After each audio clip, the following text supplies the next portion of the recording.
Hi everyone and welcome to the Keyboard Chronicles, again a podcast for keyboard players. I'm extremely excited to be here with you for part 2 of our amazing interview with Rachel Flowers.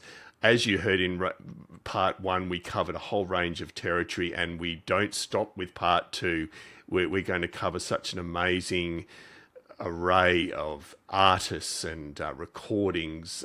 It's just a wonderful perspective for Rachel, and I'm excited for you to hear this second part. So I do hope you enjoy it, and I'll see you at the end of the show. I mean, Rachel, you were established in your career as a musician somewhat when you got to meet Keith. Yeah, what was that like for you? That was pretty cool. What was it, 2014? I can't remember now. I think it was 2014 when I had my mom put YouTube videos of myself playing Emerson, Lake and Palmer repertoire when I was about 16. And I had my mom just record. I was like, "Hey mom, do you want to record me playing Carnival 9 Second Impression on the piano?" I said, "Okay, it's rolling." And I was like, "Got it." That's amazing. And then it just went on from there, and then we eventually got the attention of Keith. I don't know how it happened, but it happened.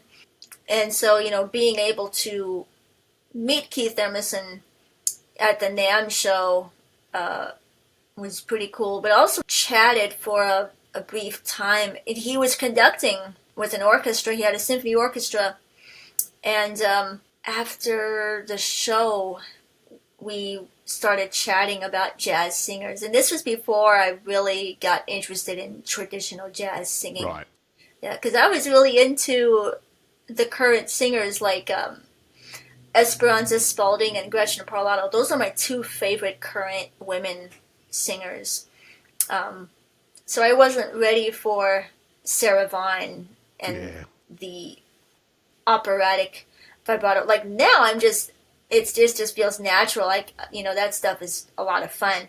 But at the time, we were both talking about, I'm not real big on that old jazz vocal stuff. And he said that he was working on a Doors tribute project, and he was going to do an arrangement of When You Are Strange. And I was like, wow, I would love to check that out. And I can't remember if he did it. And then meeting him at the NAMM show again. Last time I met him was strangely, it was like 2 months before he passed away. It was very shocking. Yeah, it was so shocking because I thought of him as this really kind-hearted person. And when I listened to his music from his peak in the 1960s with The Nice and then the 70s with ELP, he was such an expressive player. And when I learned about what ended up happening to him, it was just really, really shocking. And then, of course, when he made his final decision, I was just like, that was probably the first time I've cried a lot. Yeah. And then when we did the tribute in L.A. with Mark Bonilla and, his Keith's girlfriend, Mari, who was very supportive. And but yeah, that first show ended up being really, really exciting. Getting to play the Barbarian. That I played the piano part. It's Steve Porcaro. He played the organ part. Yeah. And Greg Bissonette on drums. And was that a bit of a pinch? Was that a bit of a pinch yourself moment, Rachel, going from listening to their work on CD to actually being up there doing it with them? Playing it with all these amazing musicians. I was like, it was cool. No, just amazing. And look, you can only describe, sort of those last weeks and months for Keith Emerson is nothing short of tragic, and it's just an enormous loss. But I do want to divert into, you've mentioned NAMM twice, and I've only had the privilege of going to NAMM once, but how do you find those shows? I mean, they are so full on. I know since COVID it sort of is a little bit different, but tell us about your first experiences with NAMM and what that meant to you of understanding your role in the wider music community. Yeah, NAMM is pretty crazy. It's like, well, especially when I first went there, what was it, 2014 or 15? No, 2014. I don't remember now. Um, but I was fascinated in wanting to check out sound libraries for pianos or orchestral sounds that I could use to create the type of music I wanted to write. Basically, before making the Listen album, and this was when Brian Hutchison was part of helping me get to that goal, and he would take me to the NAMM. There's a lot of different booths, and it's like a wall. It's like this crazy sound collage, like like it's like metal drummers and keyboards and soulful singers simultaneously. It's like a Charles Ives composition in real time, except it's not an actual written piece of music. It's like you got metal shredder guitarists, and at that same time you got and you got a drummer, and then you got like guitars, and you got like organ players. You're right. Yeah. So I got to check out sound libraries from companies like Vienna Symphonic Library, Garriton. I actually got the, I think that was when I got the Garriton Instant Orchestra Library. Oh, yep. Yeah, they were doing a walkthrough of it there, and it was pretty exciting, hearing the Garriton people go through the sounds and then getting a free version of that library. I don't know if that was what happened, but it was pretty wild, but Brian helped me out with that. And then that was also when I first met Mike Keneally, the guitarist and multi-instrumentalist. And I got to play with Mike Keneally at Progstock last year, so... Oh, wow. And as you're right, Rachel, NAMM's a great place to immerse yourself in sounds and also to meet, either past, present or future collaborators or people that you're just plain a fan of. Because I think you met Stevie Wonder at one of the NAMMs, because he's renowned for usually attending NAMM most years. That's right. That's actually the second time I met Stevie. The first time I met him, I was 9, and when Ray Charles was still around, he did this. Yeah, and I actually got to meet Ray Charles just like before he passed. I got to meet him. It was really, really cool just getting to meet him. But yeah, meeting Stevie Wonder for the first time was pretty wild. And I'd only listened to his music on the radio. I've only listened at that time. I was only familiar with the hit songs like "Isn't She Lovely?" Yeah. "You Are the Sunshine of My Life," and it was the radio version, so it had the horns in "You Are the Sunshine of My Life." Or "Isn't She Lovely?" It was the shortened version, but there actually one time they played the full version of that song, and I was like, "Wow, he could actually do that on the harmonica? That's cool." And actually, it wasn't the full version because it didn't have the sound effects of Stevie's newborn daughter, so it was just a shortened version with the instrumental only outro. But but still, it was really cool. And then one day I was in the car with my mom. Mom drove me to, I think it was my music lesson on Saturdays at that time at the conservatory, and that was when I met David Pinto and Grant Horrocks and all the classical techniques and posture and all that good stuff. And this one, I think it was after that, after the conservatory, that afternoon, my mom drove me to it was like a church service or something like that, because my mom and dad used to play music at this church and in San Diego, and I'm listening to the radio. It was like a smooth jazz radio station when it was really popular, and this song comes on, and it was an instrumental rendition, and at first I thought it was a saxophone. I was like, because I've heard the saxophone in jazz, but I'd never heard a flute in jazz like that before. So I was like, I wanted to turn it up turn up the radio in the car, and I asked my mom, "Is that a saxophone?" And then it took me maybe a few seconds to be like, "Wait a second, that's the flute. That's the sound of the flute. They're playing the flute in jazz. That's cool." And this was before Hubert. This was before checking out Hubert Law's Herbie Mann, Oh, yeah. and the flute player and I asked my mom. I said, "Hey, Mom, what song is this? I like it." And she goes, "This is a Stevie Wonder song called As." And the flute player was Najee, that I later found out. He did this entire album. He's a saxophonist and flute player, Najee, and he made this album doing the entire Songs in the Key of Life as an instrumental saxophone flute Wow. interpretation with George Duke on keys and Greg Fillinganes on keys, a lot of legends. Yeah. Yeah. But yeah, some of the songs he plays the flute, and As was one of them. And so when I ended up going back home, when I was back home, I was like, wow, I hope they play that flute version of As again. So it took a while, and once they played it, I instantly got my tape recorder out and just recorded it so I could memorize it. And then I ended up sequencing it like 3 days later on my computer with Cakewalk Sonar, and it wasn't the best sounds, but I was already excited because I knew that things were going to improve.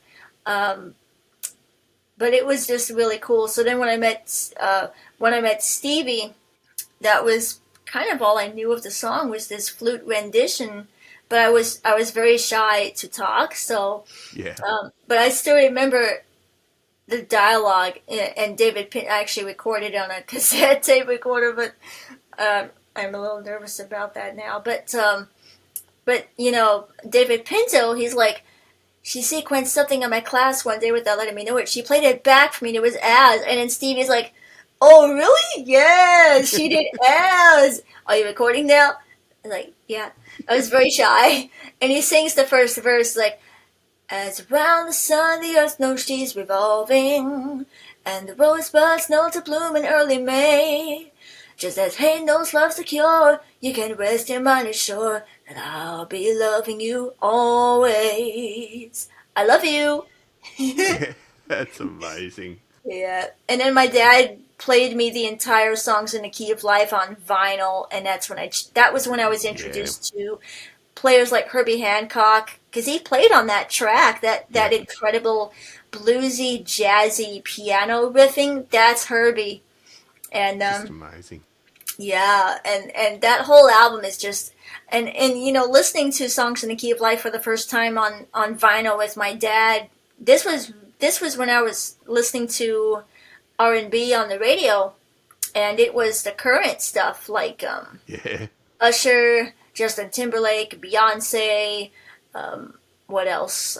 Keith Sweat. Well, it's not just current, but there was like 80s, 90s, stuff like that. And then listening to Songs in the Key of Life, I'm like, wait a second, this is like the stuff that I'm hearing on the radio. And then when I found out that this was recorded in the 70s, and I was like, wow, that's pretty cool. I was amazed, like especially the first song, "Love's in Need of Love Today." The sound on that, the instrumentation on that, it was like, hey, this is like the stuff that I've been listening to with Alicia Keys. This is cool. Yeah. And he certainly, as you know, was an influence. That's a superb story. Thanks heaps for sharing it, Rachel. That's brilliant. And so I'm going to take a little bit of a veer off again. I know you have perfect pitch, and I've spoken with previous guests with perfect pitch, and even though it is an absolutely wonderful, wonderful thing, and it's an amazing thing I wish I had, it can also be a bit of a curse at times. Tell us about some of the challenging times you've had as a musician where either you've needed to... Yeah, well, I'll let you explain. Are there times where you've gone, I sort of wish just for this moment I didn't have perfect pitch? Yeah, it was really bizarre when I was very little. I always liked hearing music played exactly like the way I heard it. Or if somebody played there's a little scene in the documentary where it's the late Larry Himmel. He did this news report on me when I was 4 years old, and there's this moment where I forgot who's playing Beethoven, but they played it in the wrong key, and Yes, I was very upset. I was like, that's right. and then the guy was like, bad for the ears because it's not right. That's right. So it was like, no, it has to be played in this key. So have you been in positions more recently where you've been playing with someone and they've asked to play it in a different key to the original, and that's been a real struggle, or you've usually managed to be able to play stuff in keys you're used to hearing it in? I can't remember. I remember it at one time. I think when I was about no, maybe 10 or something. I started getting used to the idea of hearing a song in a different key. Like, actually, my high school had this drama production, and the teacher, Marcia Landreth, she had these pretty wild ideas because she heard me play the piano. I would do a lot of this insane classical and jazz music. She said, we're going to be doing a production of You're a Good Man, Charlie Brown, which is a musical version of Charlie Brown and Peanuts, Linus and Lucy. And the singers aren't really going to be that great singers, but if, you know, if you could play the piano part for them, that would be great. So my band director, Mr. Norwood, Carl Norwood, he would help me out with, you know, the musical cues. Like he would say, do you think you're going to be okay transposing this song from the key of G to the key of B so that the singer can sing all the notes? And I was like, oh yeah, that's pretty easy. I can just, my brain, it automatically just transposed it. Okay. Yeah.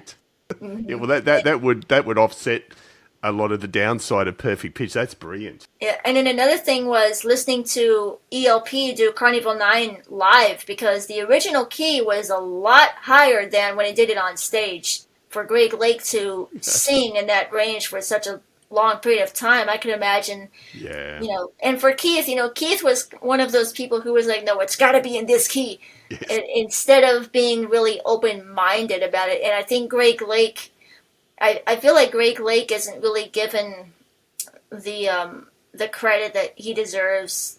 He's really the one that helped combine both the, you know, the technical stuff, but also the moments that could get the crowd to sing. You know, he was all about the hooks, the vocal hooks, and as a bass player and a guitar player, I got to know Greg Lake for a very brief time, actually. But yeah, listening to Greg Lake, even in his final years, you know, where he would have to sing, you know, he would have to sing these songs at an extremely lower range and lower key. And it was so interesting. I actually got to play with him at Soundcheck once. And we did, what songs did we do? We did some King Crimson. Oh, yeah. Yeah, Epitaph, and we played it in the key of B instead of E, and my brain had, they knew the whole song inside and out, so I was like, oh, that's pretty easy. And, you know, now, you know, listening to jazz singers, you know, I mean, they're definitely going to be singing this song in another key, depending on the singer, like, you know, Frank Sinatra or Ella Fitzgerald doing Mood Indigo. You know, Frank sings it in F, Ella sings it in B flat, and I mean, that stuff is not an issue for me anymore. So That's great. Yeah. yeah. No, excellent perspective. So, Rachel, I'm really interested. You're coming into your 30s soon, well, at the end of the year. What are your plans over the coming years? What are your goals, say, for the next 2, 3, 4, 5 years in music? What are you hoping to achieve? Oh, I have a bunch of ideas. I've been in the process of making like 3 more albums. Wow. Yeah, half of them are kind of finished. One of them I would like to figure out how to make it happen. I'm not quite sure where to start. Okay. But one of them is sort of my version of Amy Winehouse's plans before she passed away. Oh, wow. She wanted to create a sort of a jazz hip hop band with Questlove from the Roots, Yeah. and unfortunately, Amy's people just wouldn't allow it to happen. So she basically just said, I'm done. And after she died, it just never came around. And what I wanted to really listen to Amy's influences. I didn't want to imitate Amy because as much as I liked her songwriting ideas, I've kind of had a bit of a hard time with the way she delivered her words. Okay. Yeah. And she talked about singers like Frank Sinatra, Tony Bennett, Dinah Washington, and Sarah Vaughan. So I was like, really, once the start of the pandemic in 2020, I was thinking like Punxsutawney Phil and Bill Murray, Oh, yep. Groundhog Day, where he's taking piano lessons and he's studying French and poetry. And I was like, what would be my Phil moment? So I was like, okay, what have I not done? Well, I love the current jazz singers like Esperanza, but I really want to dive deeper into the singers Amy Winehouse liked. So I was like, okay, I'm going to check out Sarah Vaughan. I'm going to check out Dinah Washington. And then the second I checked out Dinah Washington, I was just like, Wow. oh, Yeah. that's how you sing jazz. Because Dinah had the most clear delivery of words. Like, you can understand every consonant, every syllable. Her vibrato was not as fast as Sarah Vaughan. Like, Sarah Vaughan's very operatic. And Dinah Washington is a slower, wider vibrato. It depends. Like, in her short time, when Dinah...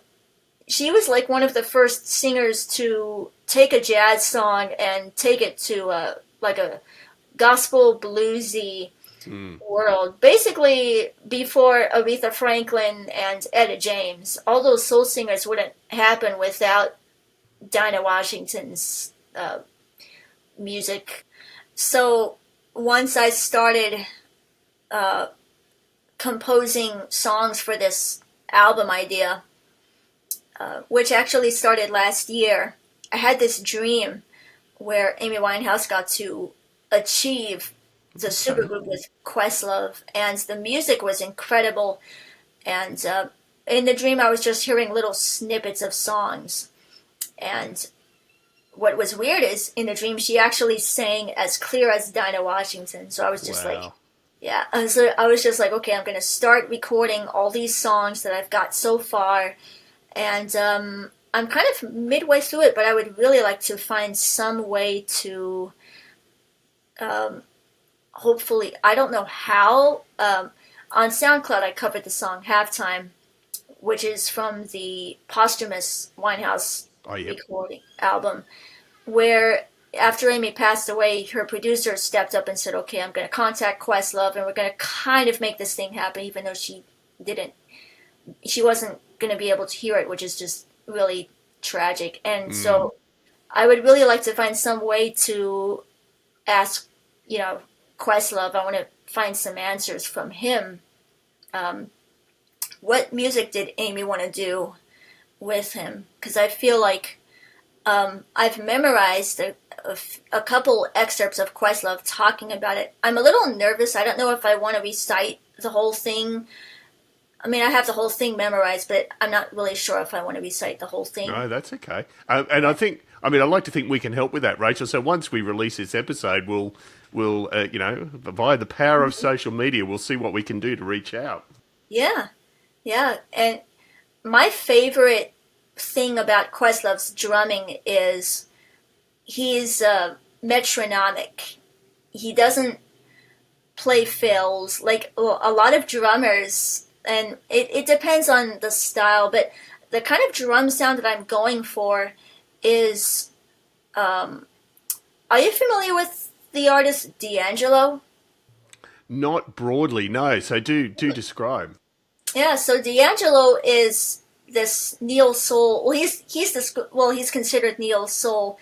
There was this music movement that happened in the 1990s, early 2000s, where you had a bunch of artists who weren't really big on the over polished production sounds of the 90s.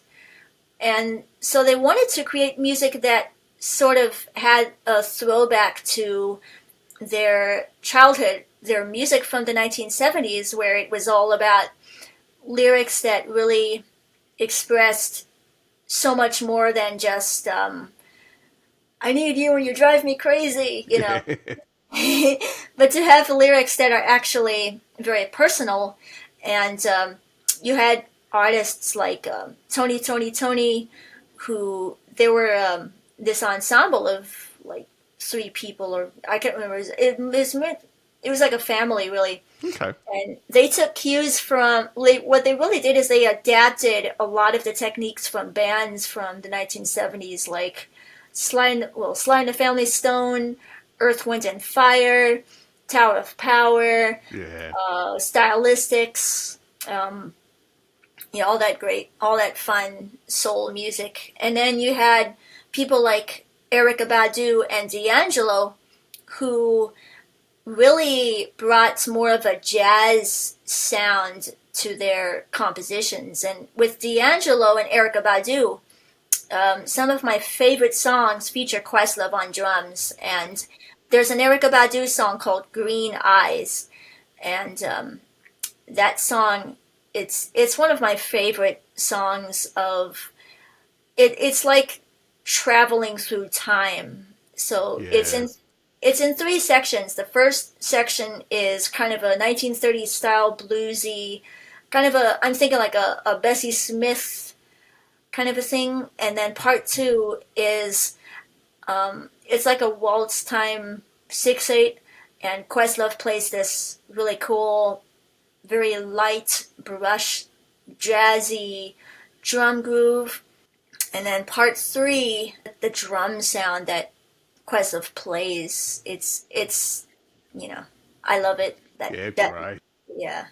No, I mean that alone sounds like a hell of an exciting project, Rachel. Like that, and it's exciting to hear that it's somewhat half done already. Can't wait to hear more about that. So we'd better move on to some of our more standard questions. So I know I gave you warning on this one, the dreaded train wreck where something went spectacularly wrong, and I know you've got one in mind that I can't wait to hear about.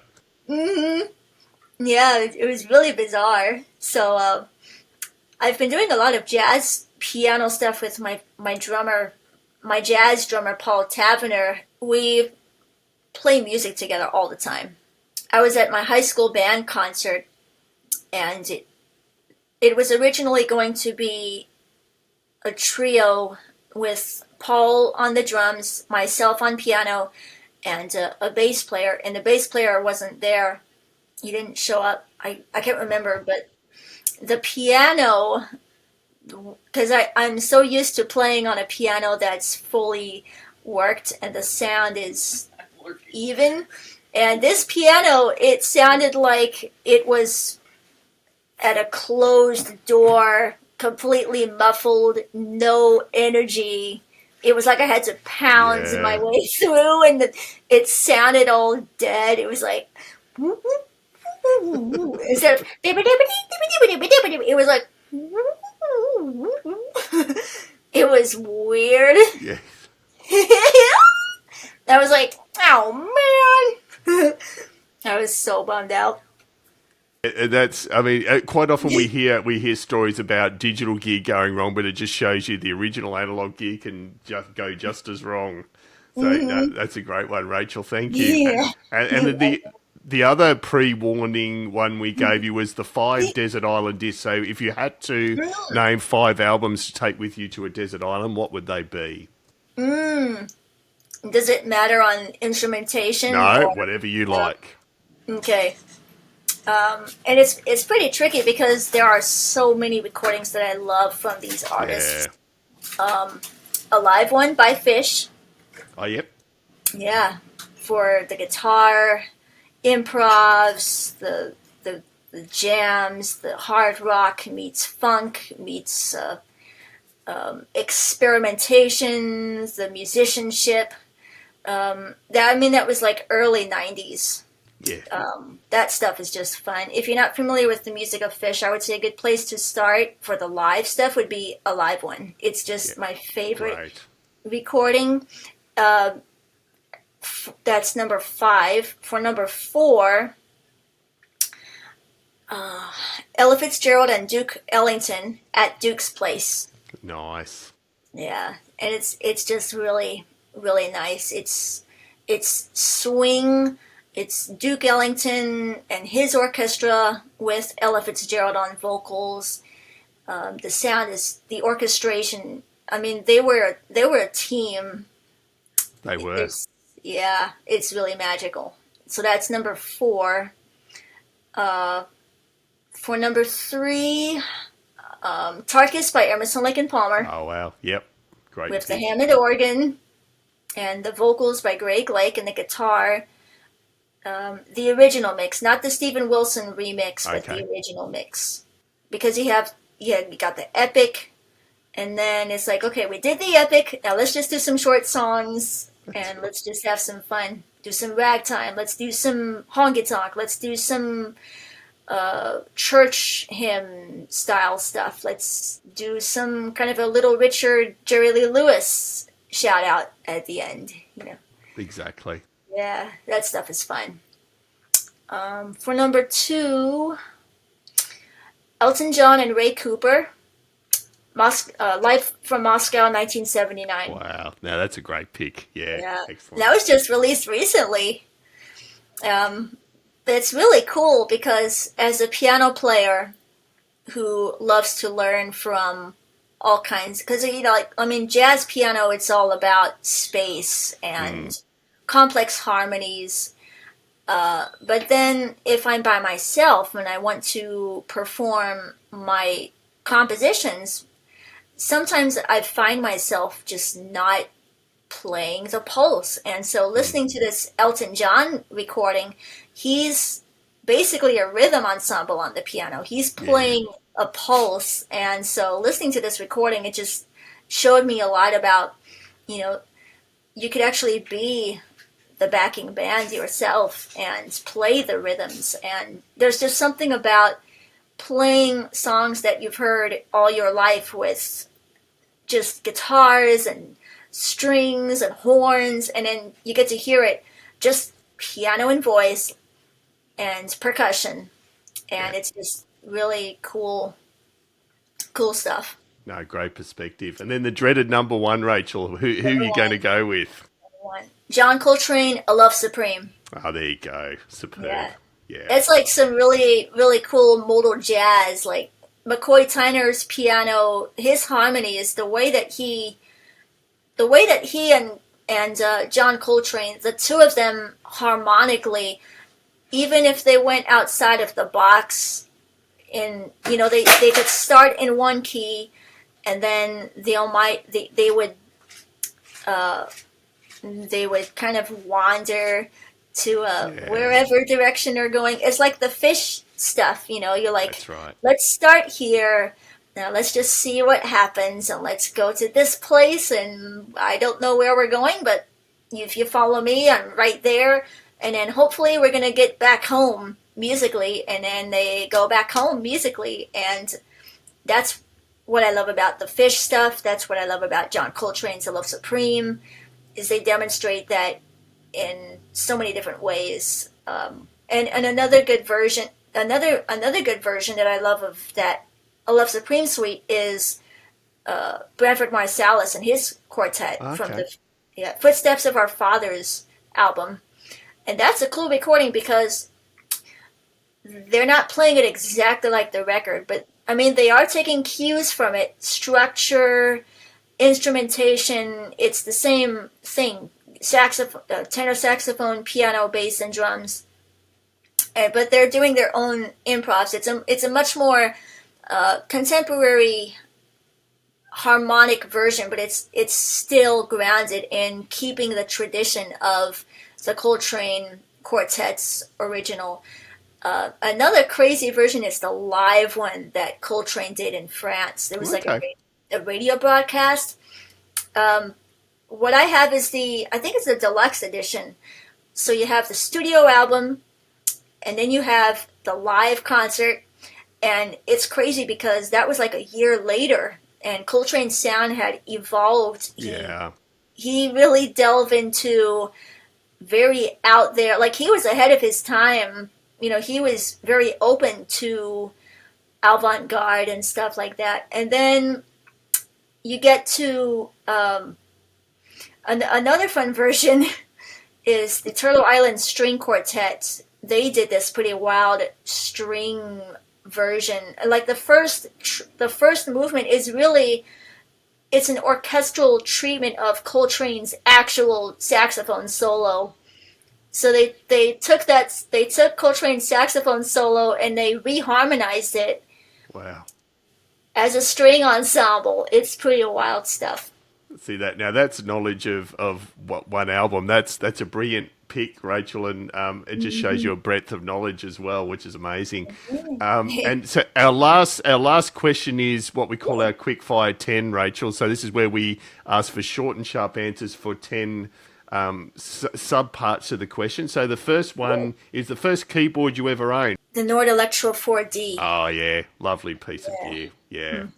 And that was when I just started doing the Frank Zappa stuff. You know, I was like, well, I really want to use the Nord. And the big thing that caught my attention about the Nord is the organ sounds. Out of all the keyboards, I mean, you got Kurzweil, Korg, and Yamaha. The organ simulation, it's pretty good, but it is. Nord really gets into the spirit of what made a Hammond organ great. Absolutely. No, great pick. When you are playing a gig, Rachel, what is the most important ritual? So what do you do to prepare for a gig, something that you always do? If I feel like singing, I do vocal warm-ups that I learned from my classical vocal coach. Yeah, great. And then other times, like if I really want to get into the mindset of, if I'm in a jazz organ mood, then I would be in, my mom would drive me to the gig and I would put on some Jimmy Smith, some jazz organ. Mm-hmm. Or if I want to listen to some singing, I would put on some Ella Fitzgerald or Dinah Washington. Yeah, now that's a ritual. That's great. Mm-hmm. We talked before about your food and music associations. Yeah. Is there a favourite food and music association that you have? Favorite? Oh, that steakhouse was so delicious. I wish that place hadn't closed. There you go. That's a good one. Yeah, love it. And I think I know the answer to this next one based on your perfect pitch and just your ability to play. But do you use a transpose button or adjust on the fly? I think I know the answer to this. Adjust on the fly. Absolutely. Favorite gig you've ever done, if that's possible? I got to do Cruise to the Edge in 2019. Oh wow! Okay, great. And I got to open up for Yes. Oh wow, that's certainly a gig. That's wonderful. And it was a solo piano concert, and I like doing solo piano concerts because a lot of my original compositions, I normally don't like to play it exactly like the record, because on the albums I play all the instruments. Everything there's multi-tracks, there's backing vocals, there's echoes, there's guitars, there's this, and so to strip a song down on the piano, it's like the Elton John thing, that Elton John Moscow concert, stripping it down. It's just fun. And then I think it was that same event I got to play, because I've been a huge fan of King Crimson. Yeah. And their music. And especially with the guitar, that stuff is that's some fun, challenging stuff. I remember somebody said, do you want to I really want to do some John Wetton and King Crimson material, and I've been asking several guitar players, and they're just uncertain. Do you think you're interested? Because I covered King Crimson material on SoundCloud, and I was just like, yeah, that would be cool. I said, what songs? And he said, Starless, Lament, Easy Money. I was like, cool. Excellent.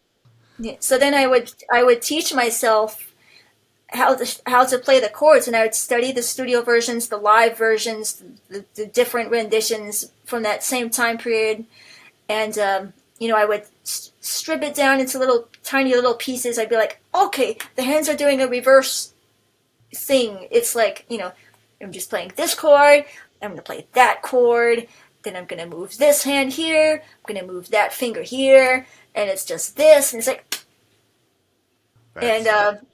being able to play that stuff with people at the cruise, and actually this was when the cruise was like the boat was it rocking really hard. I couldn't stand up because I'm so used to playing guitar while standing up in my bedroom, and being able, losing my balance while being at a rocky, this boat rocking so hard during that section of the cruise. I was like, I think I want to actually do the Robert Fripp thing. I'm going to sit down, yes, and it worked. It worked. That's great. Yeah, no, that's a great pick for a gig, Rachel. Mm-hmm. And a favourite venue that you've played? I'm not sure how many different cities you've played in, but either a favourite city or a favourite venue.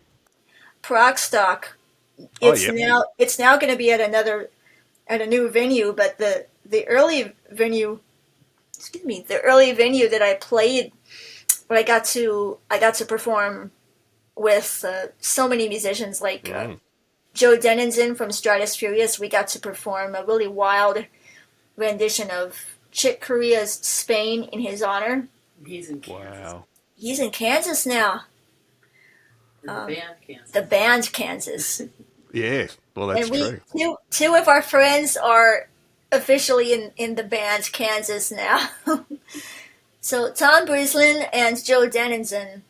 But yeah, that first venue at Progstock, they had a really nice Fazioli piano. It's an Italian piano, and I've got to play there now since, is it 2017 when they started Progstock? I think so. Yeah, 2017, when I got to play with Francis Dunnery and Peter Jones, who's an amazing composer and piano player.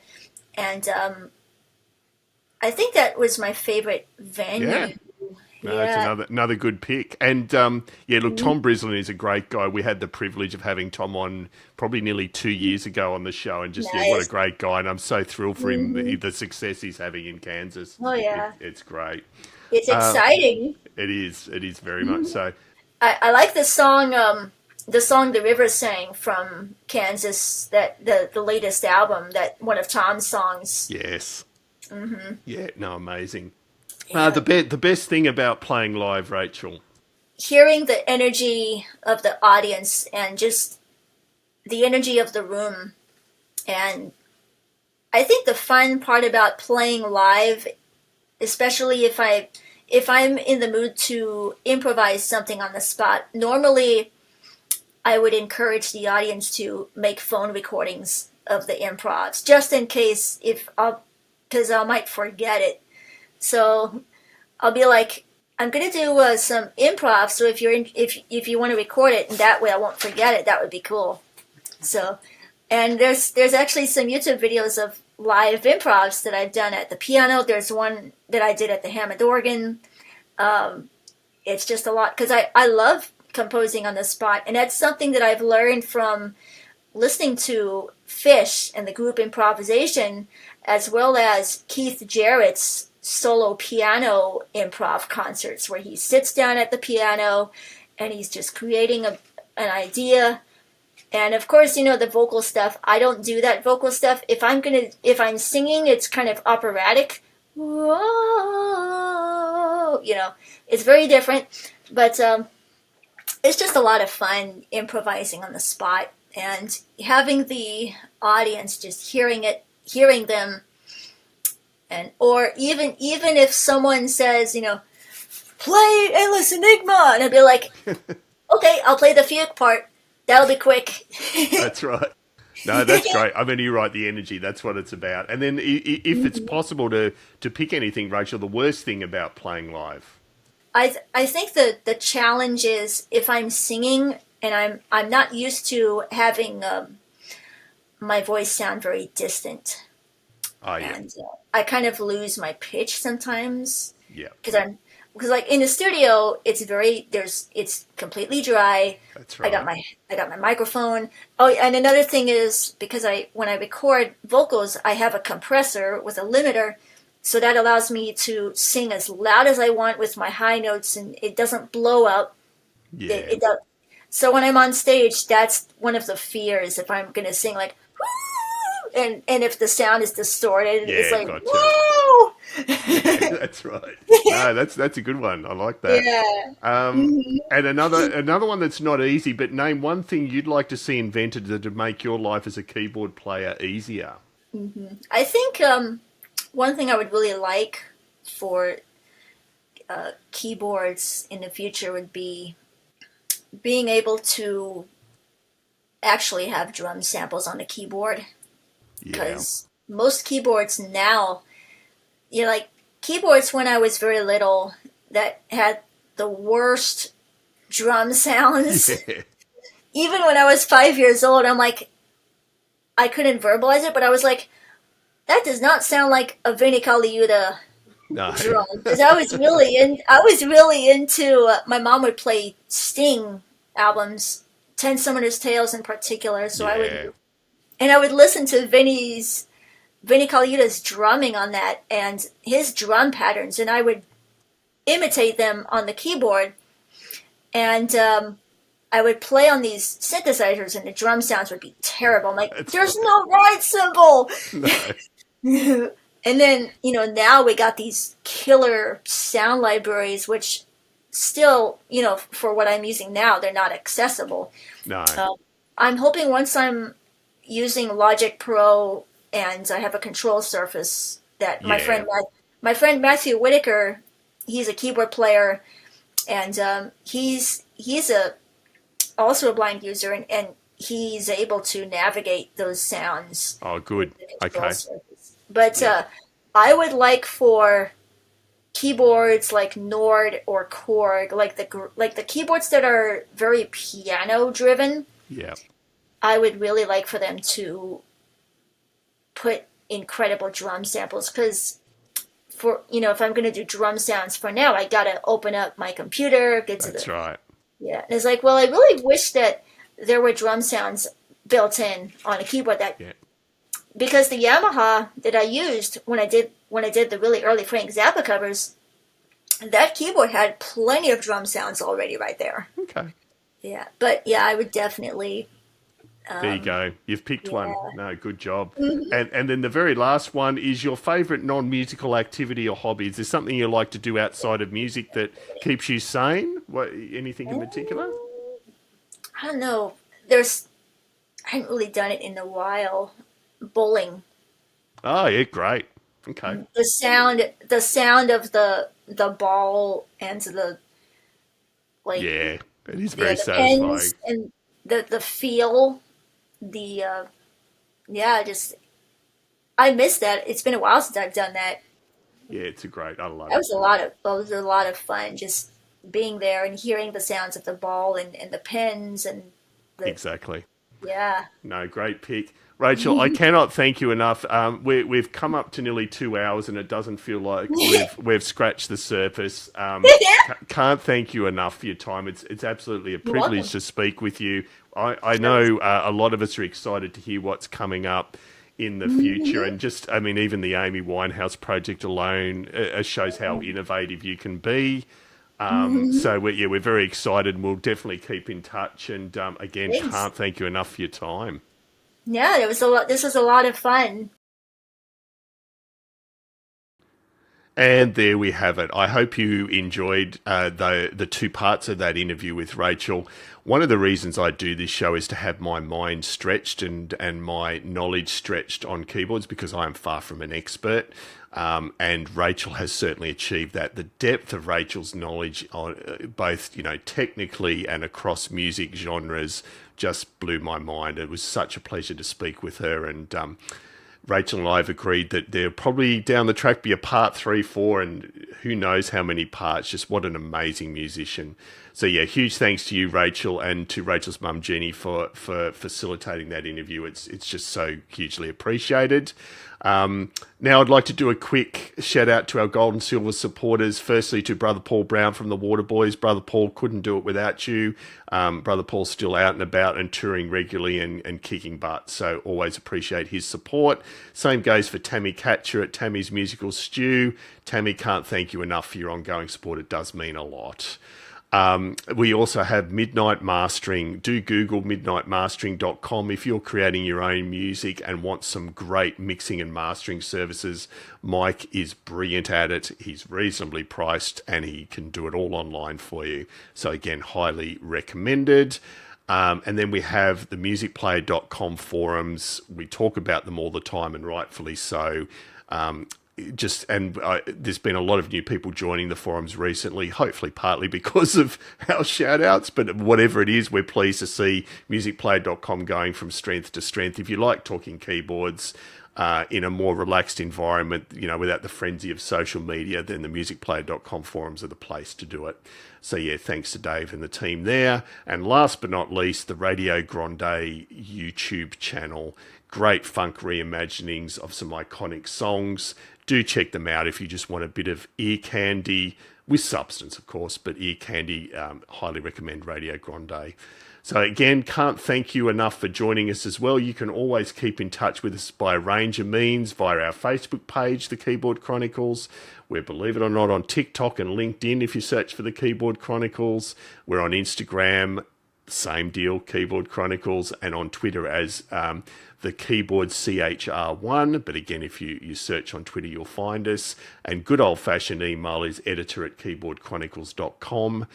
If you have a couple of dollars spare a month to help keep this little boat afloat, we'd love you to support us on Patreon. We're very active on Patreon. We give all of our patrons advance notice of guests coming up, the opportunity to ask questions, access to content, sometimes a week or two before we release it, snippets as previews, and a whole bunch more. It really is cheap, and it does make a huge difference to us and allows us to continue to grow. So if you go to patreon.com/ you guessed it, Keyboard Chronicles, that's always hugely appreciated. Or if you want some clothing, including the option that I'm wearing right now, we do have merchandise. So if you go to keyboardchronicles.com, you'll see a merchandise tab there at the top of the website. We've got a range of commissioned designs. These have been done by human artists, and we love them to bits. So yeah, you can support us by buying a t-shirt or other merchandises. You want a shower curtain? We've got you covered. So thanks everyone again for listening. I can't wait to be back here with you again next episode. And in the meantime, just keep up the great playing.